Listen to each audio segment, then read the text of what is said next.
This is turning into, I think, fair to say, kind of the a fight for Israeli existence. I think when this is all said and done, Israel either won't be around anymore or it will be a completely different Israel, right? Do you think that's fair to Right. say? Well, again, they may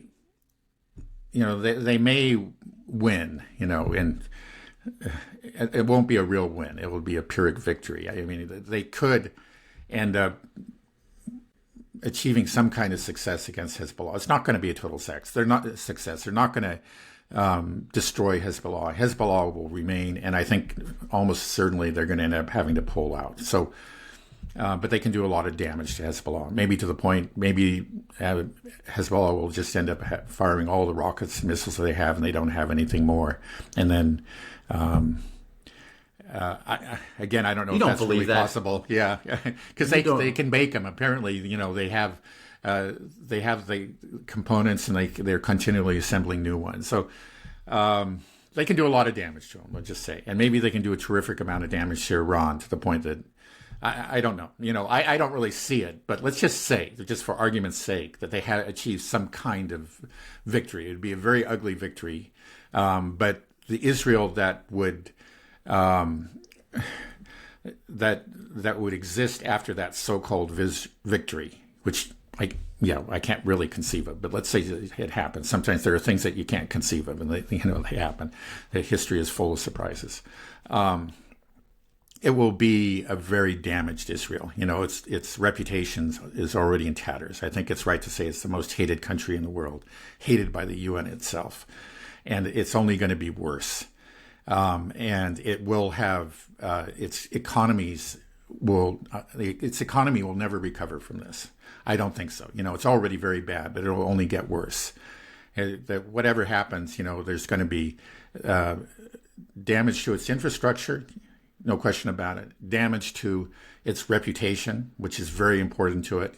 That aura of invincibility will be gone, and damage to the very notion of Israel. This was a place. This was supposed to be like a bit of Europe in the Eastern Mediterranean, and that's going to be gone. And there was a sense of prior to October 7th, that the conflicts were over, that Israel basically had won, and that's going to be gone, and that's going to have real consequences for investors and for potential immigrants and so on and so forth. I mean, people are leaving Israel. They're going to continue to leave Israel. Immigration to Israel, I imagine, is going to almost cease. Only the crazies will go there. Investment will cease to flow into Israel. It's going to start, I imagine, I wouldn't be surprised at all if Israeli companies, large corporations there, are actually looking for a way out. It's going to be a very damaged Israel, even if there is some kind of victory at the end. Okay, so just to be clear, that was your rosy best case scenario for Israel, right? Right? Yeah. Okay. Yeah, no, I think that's true. I don't see it's already really bad for Israel. They've already severely and I think permanently hurt themselves, and the longer this goes on, the worse it's going to be for them. Okay, well, if that's the best case scenario, what's the worst case scenario?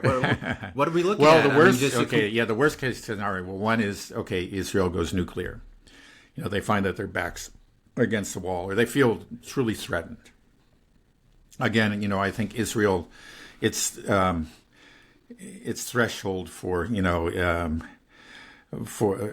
existential threat is probably a lot lower than it is for other countries.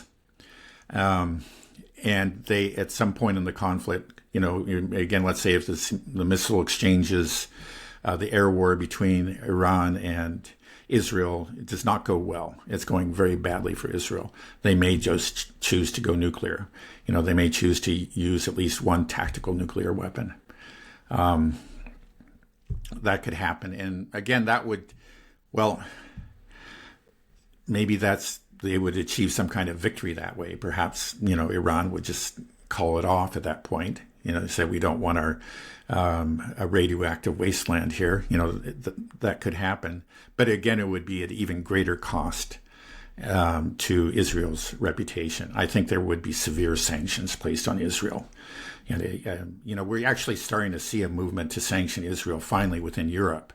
The U.S. and the U.K. are still solidly in the Israeli camp, but there is Macron has stuck by his guns. I don't know how significant it is because they haven't provided him any arms. But Meloni made an even stronger statement, which is surprising because she's somebody who's a figure on the right, and I think that's very encouraging. We need more, conservative figures within Europe, standing up to Israel, and she did. And I think she actually just made it crystal clear they're just not going to get another bullet from us. Now, again, I don't know if that's really very significant to Israel, but it's symbolically significant, and it's it indicates, it's reflective of a trend that should be very worrying for Israel.